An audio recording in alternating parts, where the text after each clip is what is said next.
மக்கள் நீதி மய்யம் கட்சியின் தலைவரும் தமிழ் சினிமாவின் உச்ச நட்சத்திரமான கமல்ஹாசன் மாநிலங்களவை தேர்தலில் போட்டியிட உள்ளதாக திமுக அறிவித்து உள்ளது. இதன் மூலம் தமிழ் சினிமாவில் இருந்து மாநிலங்களவை உறுப்பினரான பட்டியலில் கமல்ஹாசன் இணைந்துள்ளார். தமிழகத்தின் மறைந்த முன்னாள் முதலமைச்சர் ஜெயலலிதா ராமசாமி என்று தொடங்கும் இந்த பட்டியல் குறித்து விளக்குகிறது இந்த செய்தி தொகுப்பு. தமிழ்நாட்டின் முதலமைச்சராக 4 முறை பொறுப்பு வகித்த மறைந்த முன்னாள் முதலமைச்சர் ஜெயலலிதா தமிழ் சினிமாவில் இருந்து வந்தவர். 140க்கும் அதிகமான திரைப்படங்களில் நடித்த ஜெயலலிதா எம்ஜிஆர் மீது கொண்ட மரியாதை காரணமாக அதிமுகவில் இணைந்து அதிமுகவின் கொள்கை பரப்பு செயலாளராக செயல்பட்டு வந்த அவர் 1984 முதல் 1989ஆம் ஆண்டு வரை மாநிலங்களவை உறுப்பினராக செயல்பட்டு வந்தார்.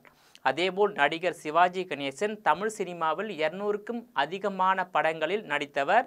எம்ஜிஆருக்கு போட்டியாக சினிமாவில் இருந்து பயணித்து வந்த அவர் பின்னர் அரசியலுக்கு வந்து புதிய பாதையில் பயணித்தாலும் அவரால் அரசியலில் வெற்றி பெற முடியாத நிலையில் இவர் 1982 முதல் 1986 வரை மாநிலங்களவை உறுப்பினராக செயல்பட்டு வந்தார்.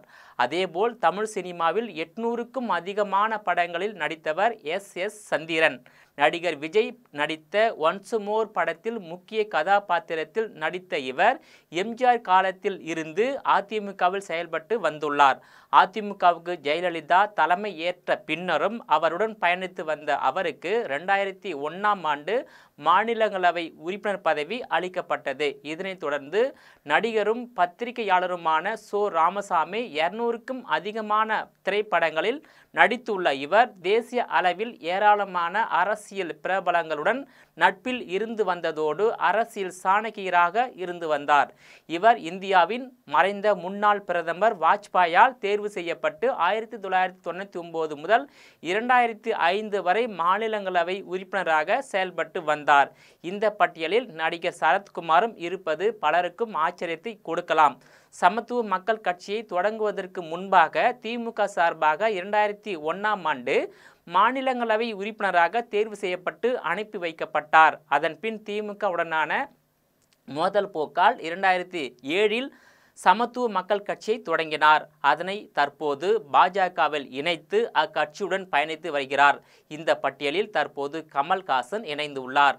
மக்கள் நீதி மய்யம் என்ற கட்சியை 2018ஆம் ஆண்டு தொடங்கிய கமல்ஹாசன் முதலில் நாடாளுமன்ற தேர்தலிலும் பின்னர் 2021இல் நடைபெற்ற சட்டமன்ற தேர்தலிலும் போட்டியிட்டார். அதில் மக்கள் நீதி மய்யம் கட்சி உறுப்பினர்கள் யாரும் வெல்லாத நிலையில் 2024ஆம் ஆண்டு நடைபெற்ற நாடாளுமன்ற தேர்தலில் திமுகவுடன் கூட்டணியில் இணைந்தார். அப்போது மக்கள் நீதி மய்யம் கட்சிக்கு மாநிலங்களவை சீட் ஒதுக்கப்படுவதாக ஒப்பந்தம் போடப்பட்டது. அதன்படி இப்போது மாநிலங்களவை தேர்தலில் கமல்ஹாசன் போட்டியிடுவதாக திமுக அறிவித்து உள்ளது. கமல்ஹாசனை தொடர்ந்து அடுத்து எந்த கட்சி சார்பில் எந்த திரை பிரபலங்களுக்கு மாநிலங்களவை உறுப்பினர் பதவி வழங்கப்பட உள்ளது என்பதை பொறுத்திருந்தே பார்க்க வேண்டும்.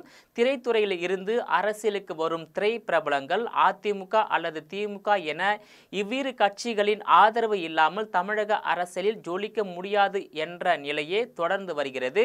இந்நிலையில் தமிழக அரசியலில் புதிய வரவாக உள்ள தமிழக வெற்றி கழகம் அதிமுக மற்றும் திமுகவை எதிர்த்து முதலாக 2026இல் நடைபெறும் சட்டமன்ற தேர்தலை எதிர்கொள்ளும் தாவேகா சாதிக்குமா சறுக்குமா என்பதை பொறுத்திருந்தே பார்க்க வேண்டும். நேயர்களை மீண்டும் இது போன்ற மற்றொரு நிகழ்ச்சியில் சந்திக்கிறேன். அதுவரையில் உங்களிடமிருந்து விடைபெறுவது நான் உங்கள் விஜயபாலன்.